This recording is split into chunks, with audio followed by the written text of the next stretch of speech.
T-minus 15 seconds. Guidance is internal. 12, 11, 10, 9. Ignition sequence starts. 6, 5, 4, 3, 2, 1, 0. All engine running. Liftoff. We have a liftoff. 32 minutes past the hour. Liftoff on Apollo 11. Roger, we got a roll for Power clear.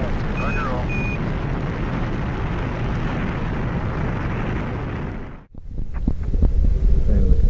Station. And ignition. On range 70 miles, 43 miles high velocity, more than 300 feet per second. Capcom, we're go for landing. Altitude 4200. Houston, you're go for landing, over. Roger, understand. Go for landing. 3,000 feet. You're looking great. Altitude 1600. Eagle looking great. We copy you down, Eagle. Houston, Tranquility Base here. The Eagle has landed.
land left on this earth that might appeal to adventurous young Americans? Yes, there is. But strangely enough, there's left in the world today an area as big as the United States that's never been seen by a human being. And that's beyond the pole, on the other side of the South Pole, from Middle America. And I think it's quite astonishing that there should be an area as big as that unexplored. Well, it's a tremendous So challenge. there's a lot of adventure left down at the bottom of the world. Well,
To start today on an organized and well-supported space program, I believe a practical passenger immediately clamped on the outside to protect it from meteors.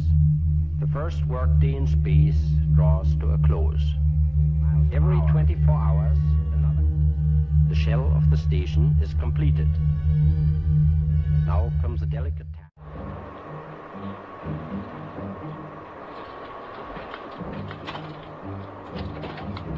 The flight crew has completed the final launch vehicle range safety checks. At T-minus 50 seconds, the launch vehicle will be on full internal power. That begins the actual launch sequence.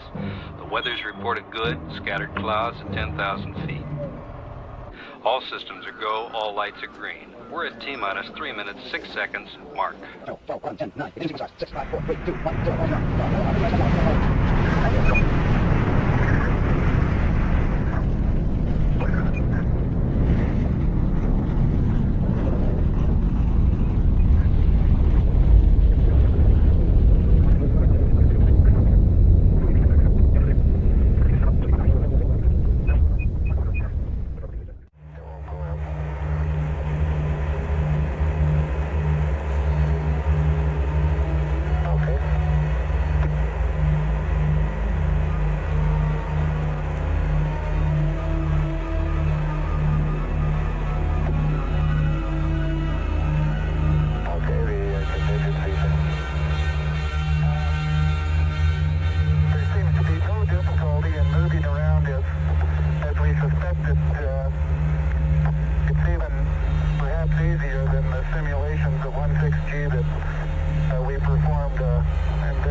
What was it we were really celebrating? 3 men who had done what no man before had done? A technological feat that was believed beyond the realm of possibility? The fulfillment of an age-old dream? Were we celebrating simply because it had been a long time since we'd had anything to celebrate? Or was this something that touched an irrational, unthinking instinct in us all?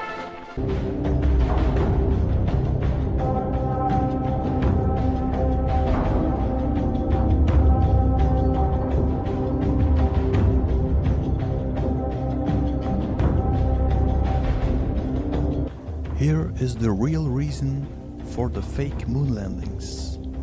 You just proved by putting a man on the moon, 1, the moon is a rock in space, and 2, the Earth is a little blue ball floating in space.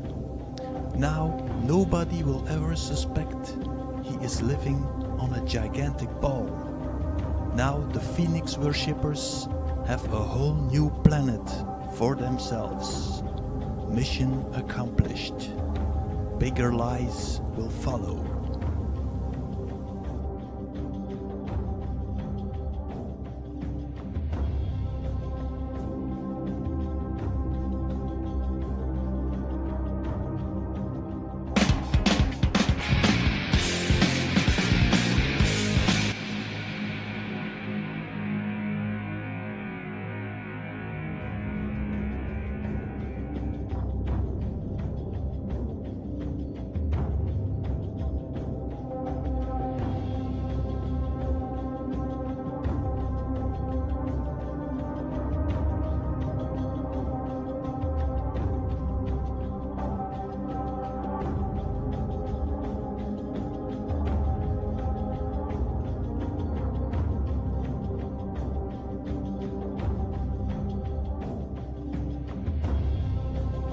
Everybody start sending supplies to their bases.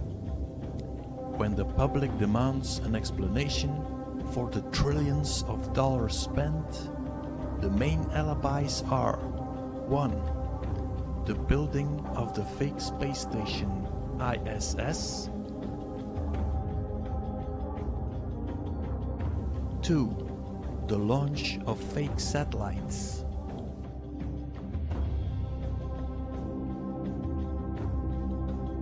3. The exploration of the fake space.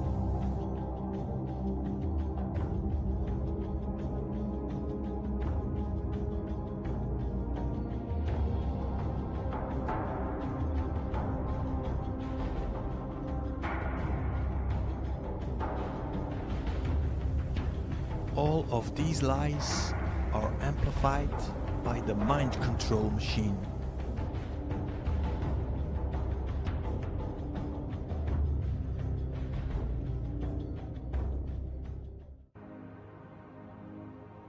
So you need people for the bigger Earth.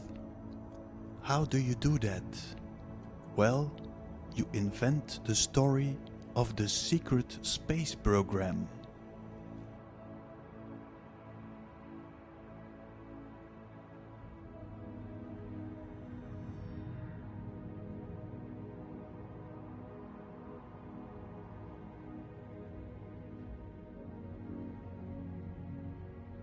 During the war, the Nazis were experimenting with anti-gravitation.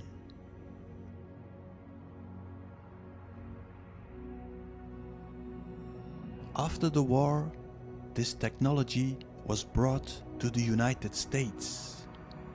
By now, the United States have some super advanced spacecraft.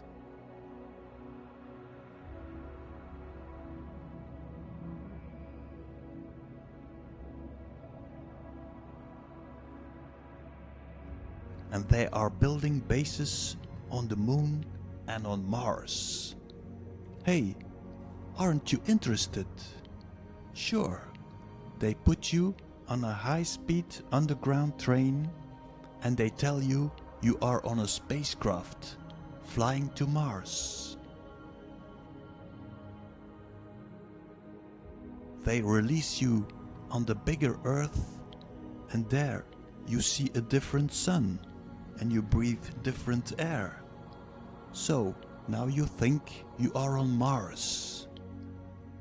So you think you are on a little red ball flying in space, and the people on Earth think they are flying on a little blue ball in space. Mission accomplished.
Sound good.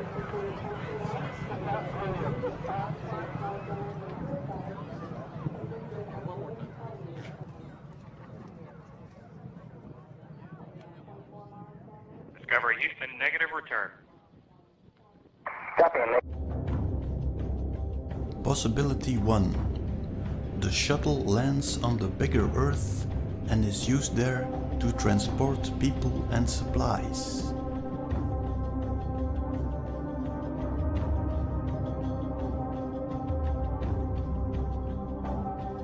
The pilot is brought back to Earth with some other transport. That would take several days. In the meantime, the astronauts are doing studio work and are playing Little Blue Ball in the solar system. When the pilot has returned, they embark, take off, and land for the public eye. Landing gear down and locked. In case someone sees the takeoff, you have several shuttles. It was another one. Possibility 2. The pilot returns to base after drop-off. Lands on a military base. After a few days, they embark, take off, and land for the public eye. I would go for possibility 1. Why wait several days and do studio work? The more studio work you do, the bigger the risk of being caught. Another argument is the Russians are building exactly the same shuttle, the Buran. That could imply there is one technical plan for usage on the bigger Earth.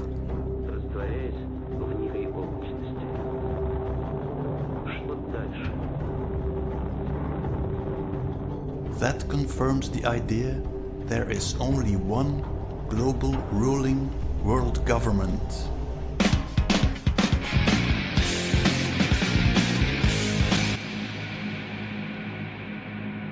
Velocity 2,900 feet per second, altitude 9 nautical miles, downrange distance 7 nautical miles.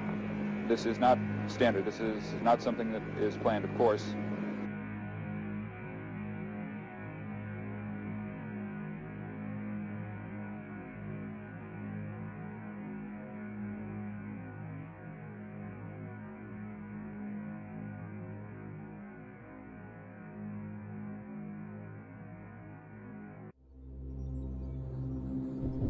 One of the Apollo missions was closer to home, Apollo 15. The reason was Crater Hadley C, situated in the tape. The tape is the area where you have an equal day and night, similar to our crater.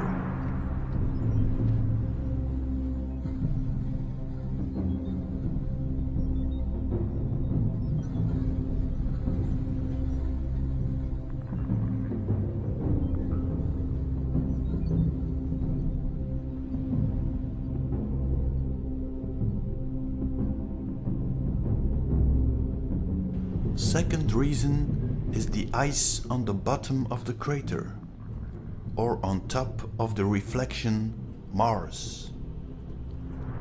If you want to colonize the bigger Earth, you need water, which they probably found. After returning to the LEM to load equipment, they moved to a nearby location to set up a science station similar to those left on previous missions. Lots of Marslanders have been sent to Hadley C. I thought, like a lot of alternative media, all these images were shot in the desert of Utah. But now I think these are real pictures from the area of Hadley C.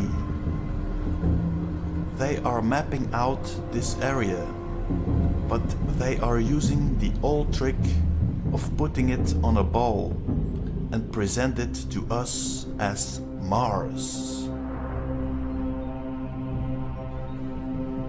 In the beginning, you had the myth of the red planet, but in the meantime, they have changed the color of the images. And by now, you can see the climate and colors are very similar to ours, including the sun.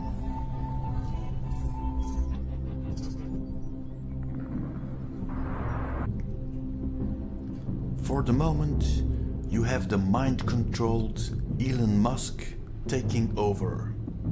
Clearly a figurehead, called after a figure from a book of Werner von Braun, with the looks of James Dean.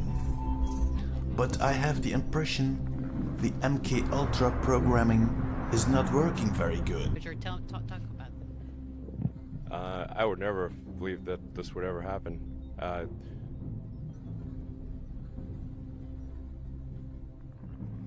Yeah, I just think, you know, the humanity landing on the moon, man, that was maybe the greatest thing ever. Maybe the greatest thing ever. Would you get in it and take a ride? Yeah, I'd be happy to go in the vehicle.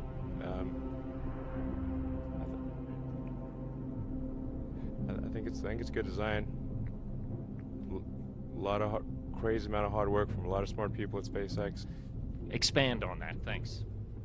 Well, I think like the obvious thing would be, you know, if there are sort of private citizens that want to go to the space station, as it's happened before, they've always gone on the Soyuz before. You know. He is pumping the media full with hoaxes.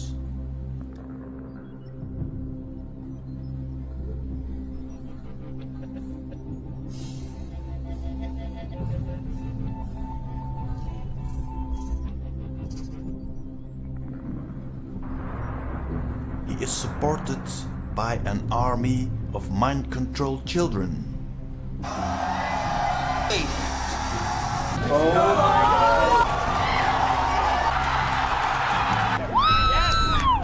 Look at that! I think the purpose of the vertical rockets is to land on a surface, refuel, and take off again. That way you can put people on the ground safely and maybe return. Under the pretext, of course, of sending supplies to the ISS. Finally, I hope they haven't encountered life yet on the bigger Earth, because humanity will be represented by psychopaths, and you know what will happen to them. How do you warm Mars up? You know, it's a long way away from the sun. There's the fast way and the slow way. Okay. Give me the fast way. The fast way is drop thermonuclear weapons over the poles. You're a supervillain. That's what a supervillain does. Yeah.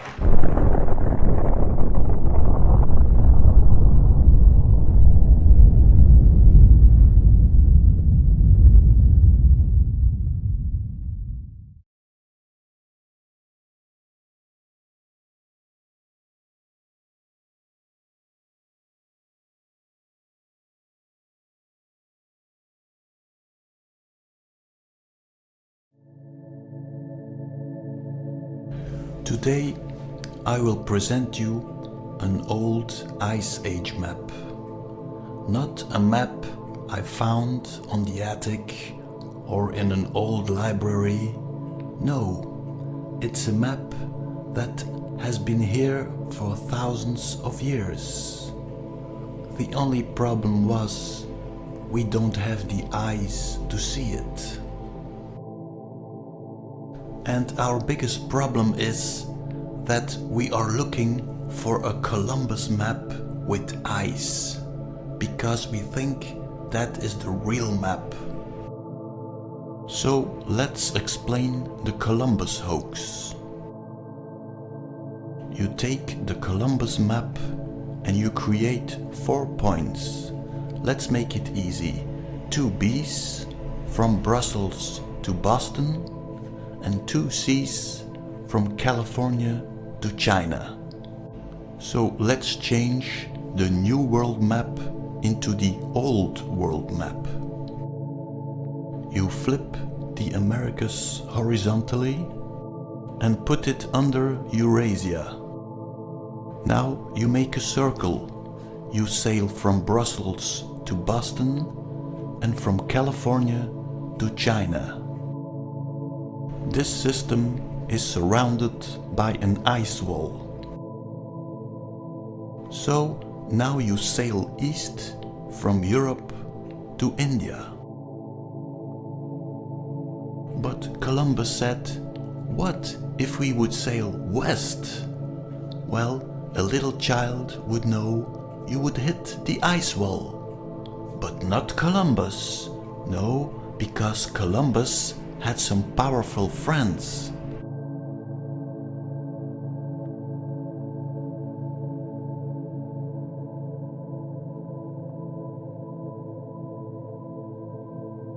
So Columbus started sailing west. And you know what? He discovered a new continent. Was it a new continent? Well, of course it was. If you take the old continent, you flip it horizontally and put it on another place, it's a new continent. If you want to go from Brussels to Boston, that's easy. But if you want to go from California to China, the only way you are getting there is on a ball-shaped world. That's the way you change a circle into a ball. Now we have the new world. From the moment Columbus discovered the Americas, you have rectangular maps, or you have the doubled ball map. When you see a doubled ball map, that means they have you by the balls. The only real world maps are circular maps. Of course, this all sounds unbelievable, but let me prove it to you with an old map I found. How did I get to this map? I'll give you a short review. 1. The moon is the reflection of Earth. 2. We live in a crater called Sulpicius Gallus M. 3. Antarctica fits perfectly in crater Sulpicius Gallus M.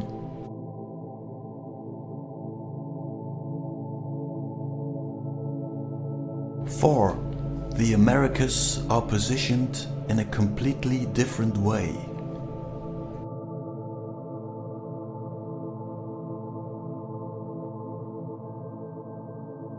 So, now that we have the real world map, it's fairly easy to find an Ice Age map. So, as a lot of European culture has been destroyed by the Catholic parasites, I thought maybe there is some knowledge left in the Muslim culture. So I typed in old Muslim map. Bingo! I bumped into the Ibn al-Wardi map. I hope I pronounced that correctly. There are different versions of it, probably all copies of the original one, but by accident I ended up with this one. Luckily, through the ages, people tried to explain this map and they put some names on it. Wrong. That's because they think Columbus. But if you will compare it with my map, you will see a totally different story, and you will see that this very simple map is a very sophisticated map, and it's very detailed. Okay, let's compare it. Let's take a look at the continents. First, the Eurasia-Africa part. Look at the form. Then you have Africa, Australia, and India. Now let's take a look at the Americas. Notice how the Americas are not an island. And at that moment I realized that this was an Ice Age map. So let's take the Ice Age Columbus map. North America completely frozen. Northern Europe and Asia frozen too. But in Europe you see some reddish color. That could mean that the ice is melting and we are at the end of the Ice Age. If we are talking about the last Ice Age, that would mean this map is from 10,000 BC. So then we take a look at South America. At the west side we have a lot of melting ice. And apparently you can walk from South America straight into Antarctica. Let's take a look at the rest of the map. At the surroundings of the continents. Very similar. Now let's take a look at Antarctica. You see the center point, and from the center point you have a big sea going into the bigger Earth.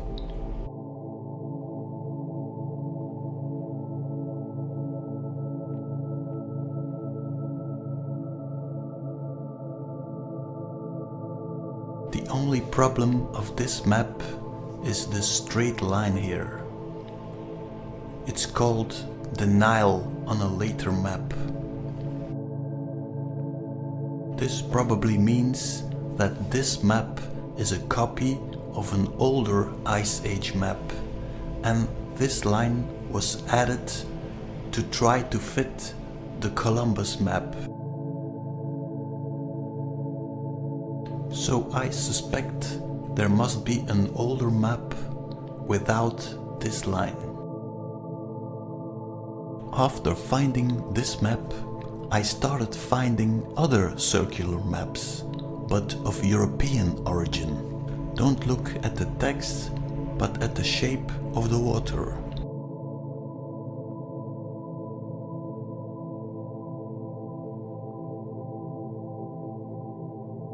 Then I bumped into a very special map. It was more like a painting. The shape of the water is similar, but at the top you can clearly see a boat. It is the Ark of Noah on Mount Ararat. In a previous video I stated the Ark stranded outside the crater, but apparently it stranded in the crater. So Mount Ararat is on Antarctica. And then it struck me. Listen to the words. Mount Ararat, Antarctica. Mount Ararat, Antarctica. Now I understand where the word Antarctica is coming from. And slowly it is dawning on me. 10,000 years ago, people knew the shape of the Earth. They even mapped it out. This information has been stolen from us, and I know who's to blame. There are stories that we are in the end of times, and this is the last pope. Well, I think they are right. This is the last pope. And we are in the end of times, but not for us. This is the end of the new world.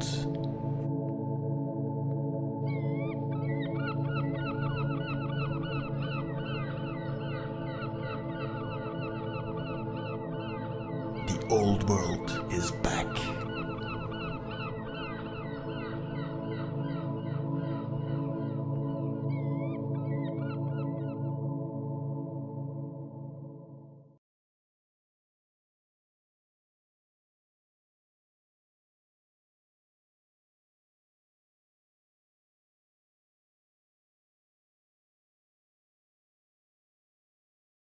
Ah, here it is, the little monster.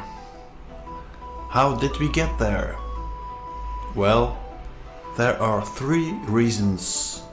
First, the fake moon landings.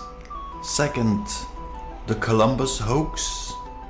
And the third reason I will explain today, the scams of Renaissance cartography. But wait a second.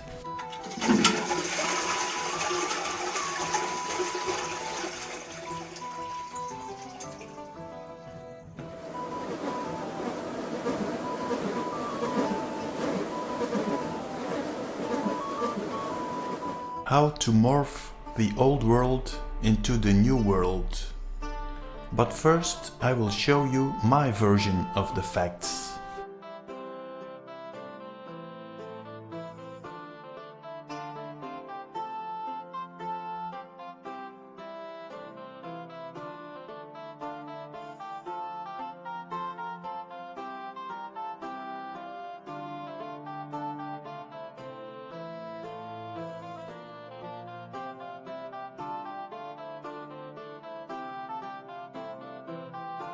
Let's presume something hits the Earth.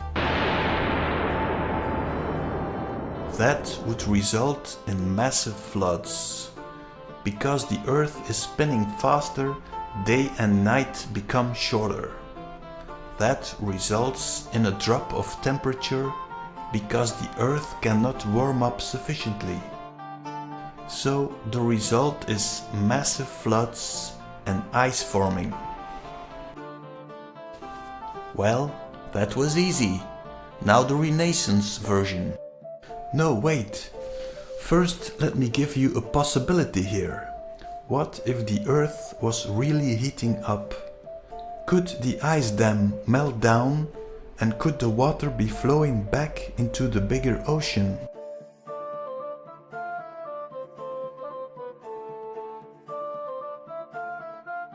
Okay. Let's go to the morphing of the old world into the Columbus map. First, I will compare 6 crater maps of the Middle Ages. To prove it's not just one lunatic in a medieval abbey who is improvising on the world map. In the center of the craters you have Jerusalem.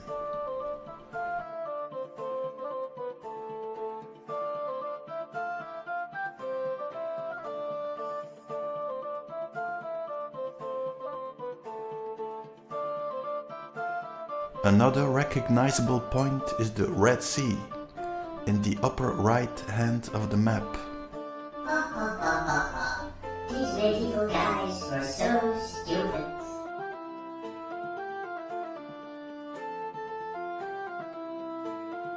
Another point is the Pillars of Hercules, the point where the Mediterranean Sea is flowing into the bigger ocean.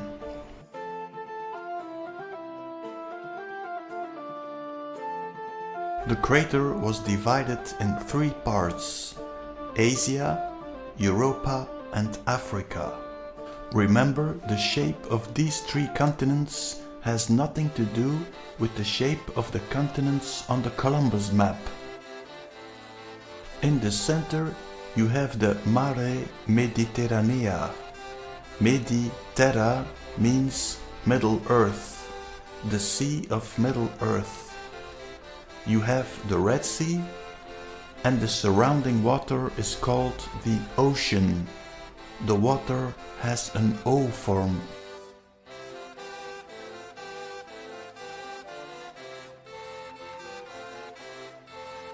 So, now we are ready for the hoax. I will present you the missing link between the old crater map and the Columbus map. Let's count.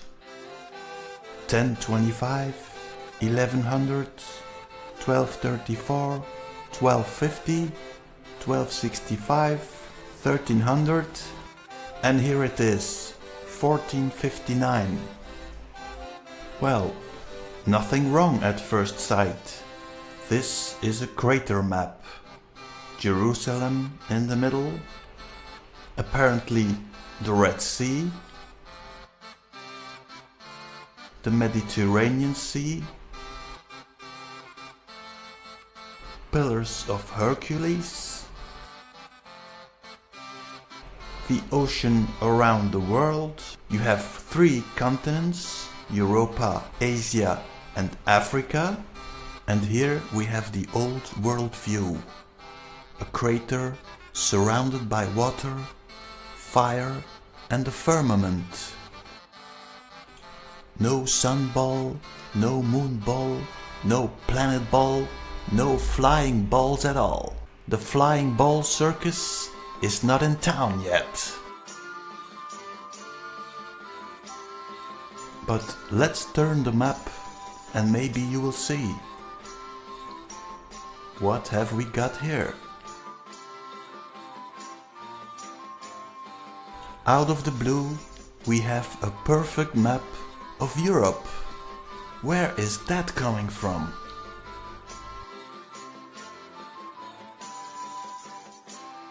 Let me show you what they did.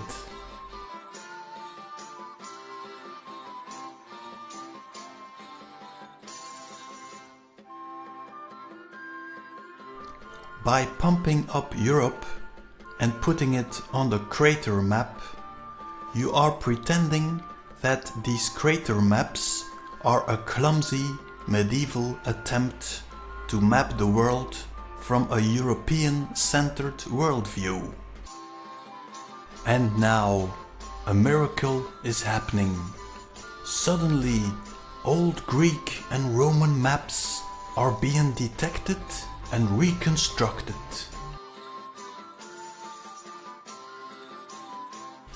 The reconstructions are confirming this Renaissance map.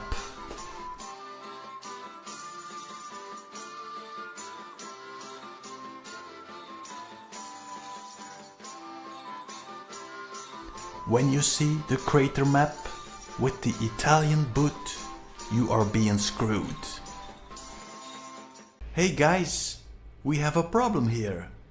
What about this piece of land? And this one? You have used up all the continents. No problem. We will send an explorer and we will discover a new continent and we will call it the Americas. We will flip it horizontally and put it in another circle.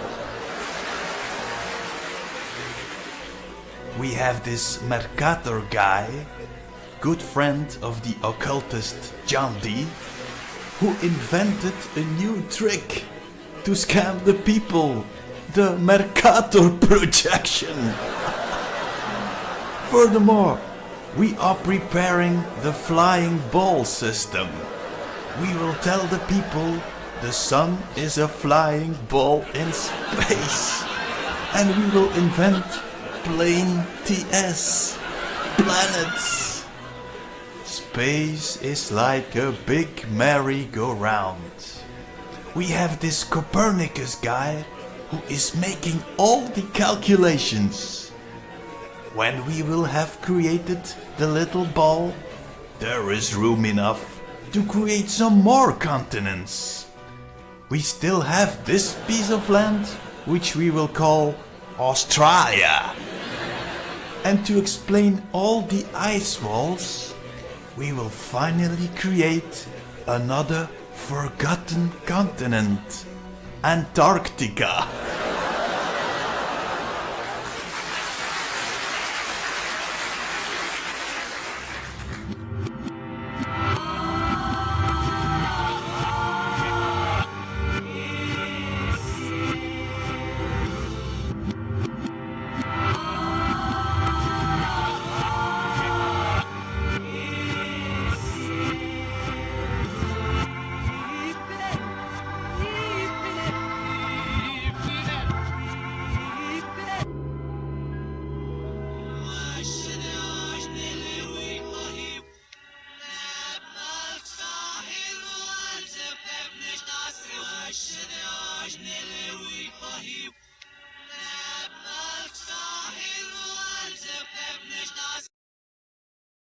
دجال has one of his eyes obliterated, like as in wiped out. It is covered.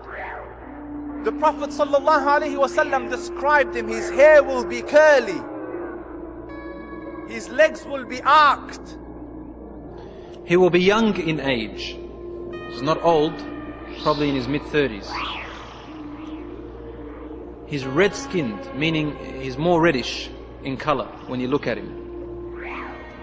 He's not tall, he's short, but his body is very stocky, it's huge. When you look at him, you say, whoa, he is a huge man. And his face looks rough. And his forehead is wide. Ajla al-jabha, his forehead is wide. His chest is wide. Wide shoulders.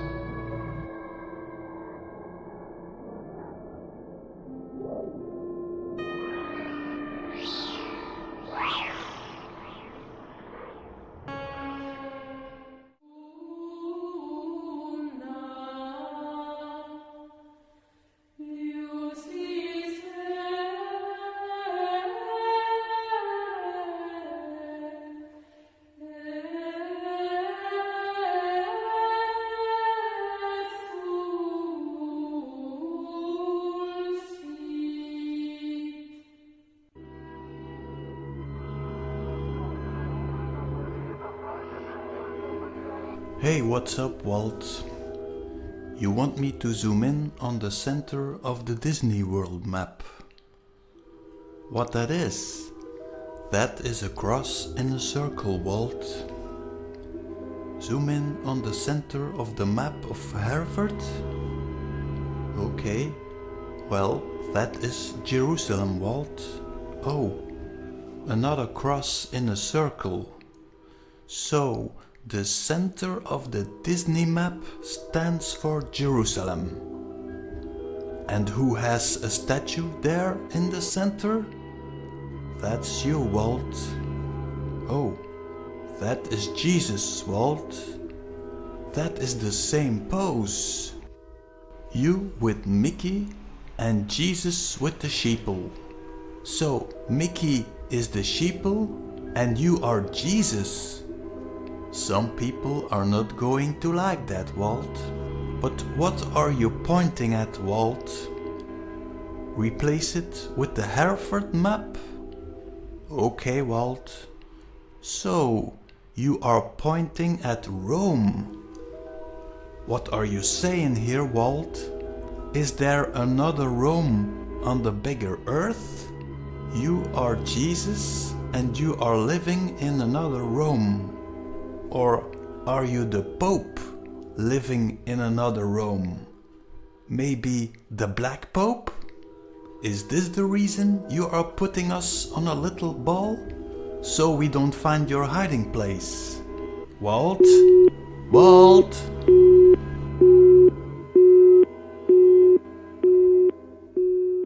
Let's examine this second Rome possibility. If that is true, there must be two histories. The old world history, before the flood, and the new world history, after the flood. There must have been different floods, because on the old world maps you find pictures of the Ark of Noah. But what we are looking for is the flood that is changing the old world into the new world. Is there a time in history where you can see there has been a reset? If it were up to me, I would call the moment of reset the year 0. Before the flood would be -0 and after the flood would be +0. But wasn't that the birth of Christ?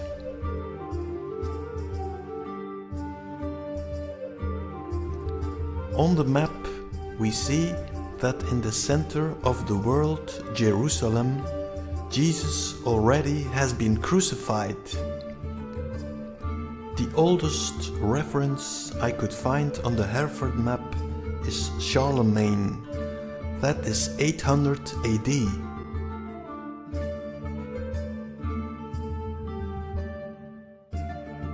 So the flood happened after Charlemagne.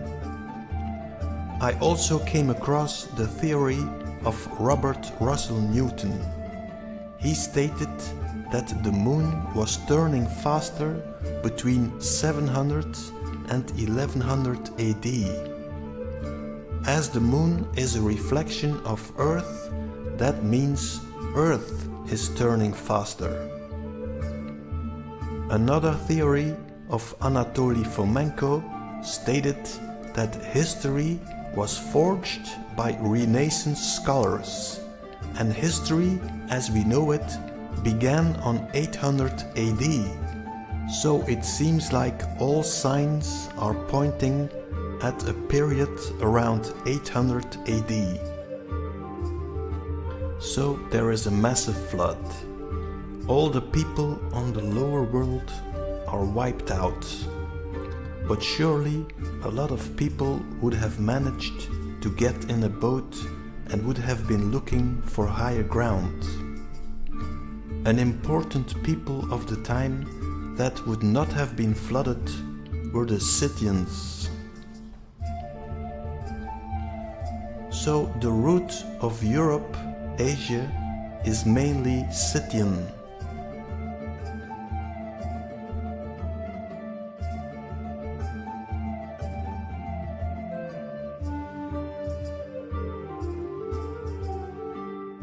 But from all sides, people would have come to higher ground.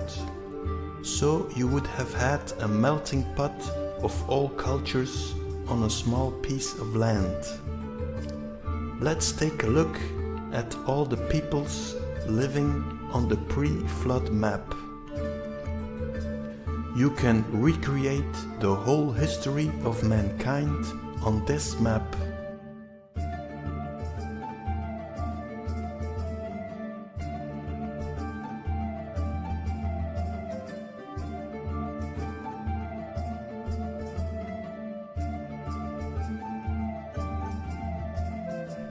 Smoking gun for me is Troy, unfindable on our current map, but very obvious on the pre-flood map. Troy, a big city on the coast of the Lydians. It would be logic if the Greeks want to conquer the Lydians, they would have to conquer Troy first. So let's take a look at this picture of Charlemagne. The eyes of this painting reminded me of another guy. It reminded me of the actor playing King Egbert from the series Viking. So I looked at King Egbert and I noticed he was the first king to be confronted with the Vikings in 792. That is about the period of the flood. So I started to investigate the Vikings. Well, this story is so explosive, I'm going to make a separate video of it. I will explain how they morphed the map of the New World into that of the Old World, or vice versa. Thanks for watching, for now.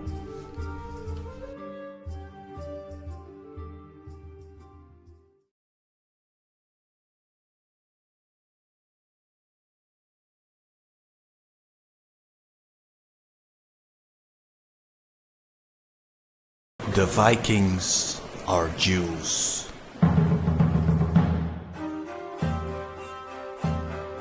Let's go back to the old story of Moses. Moses and the Israelites were expelled from Egypt. They traveled to the promised land, to the land of Eden, situated in the Holy Land. There they became the people of Eden. Later, the symbol of their people became the cross on which their former king, Yeshua, died.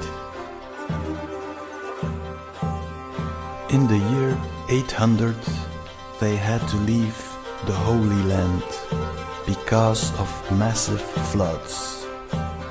After a while, the people of Eden land with their boats in northern Europe. There they set foot on ground and call it Eden Land, after their lost homeland.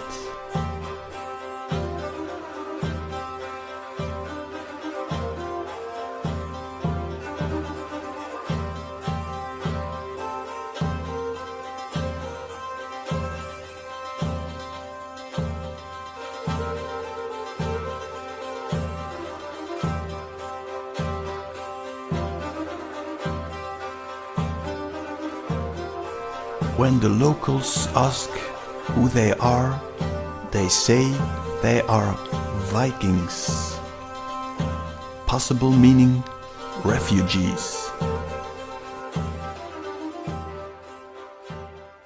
In the year 1000, suddenly a new language is popping up. Dietz, the root language of the so-called German languages and of English. Dietz, Dutch, Dietsland, Deutschland. So where is this Dietz coming from? Well, what language were the Vikings speaking? Coming from the Holy Land, they were talking Judean, Yiddish, Dish, Dietz, Dutch. That's why they were calling themselves Vikings.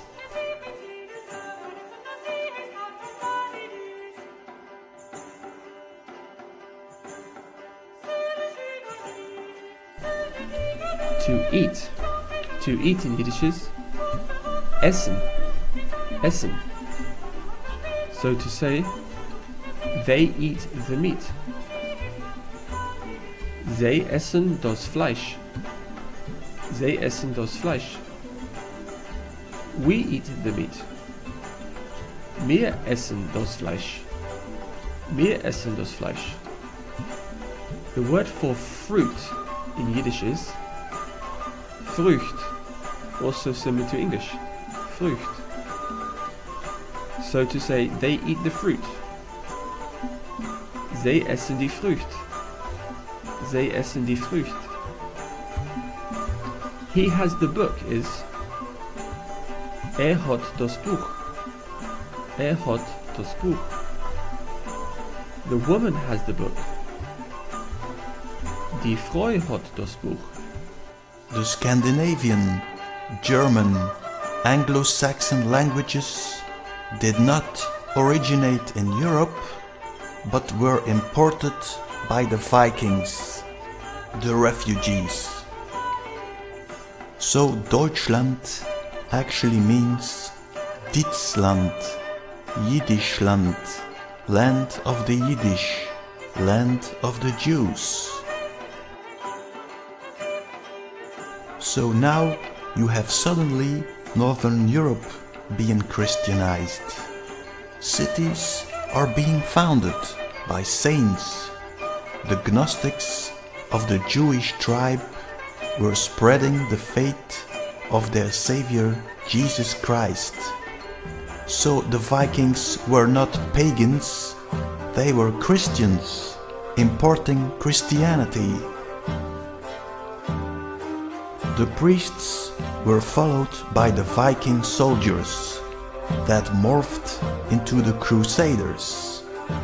The red-white colors with the cross.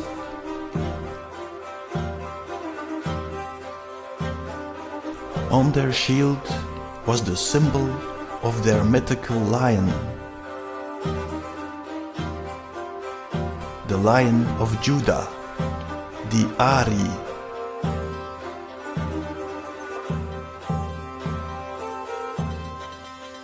So they became the Aryans.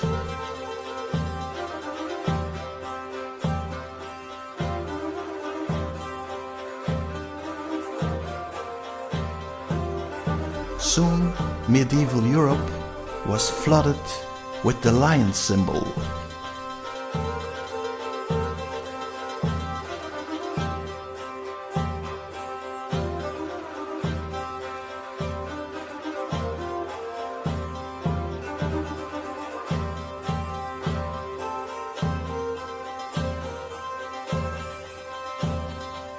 Another name for the Vikings was the sons of Noah, the Ashkenazi.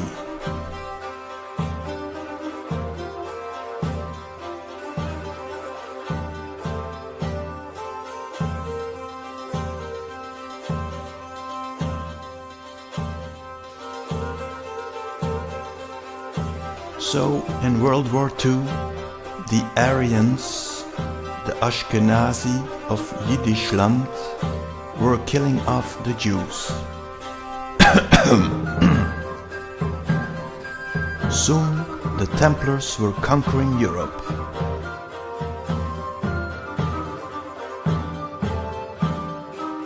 Building castles and cathedrals for their Viking high priests, the Gothi cathedrals.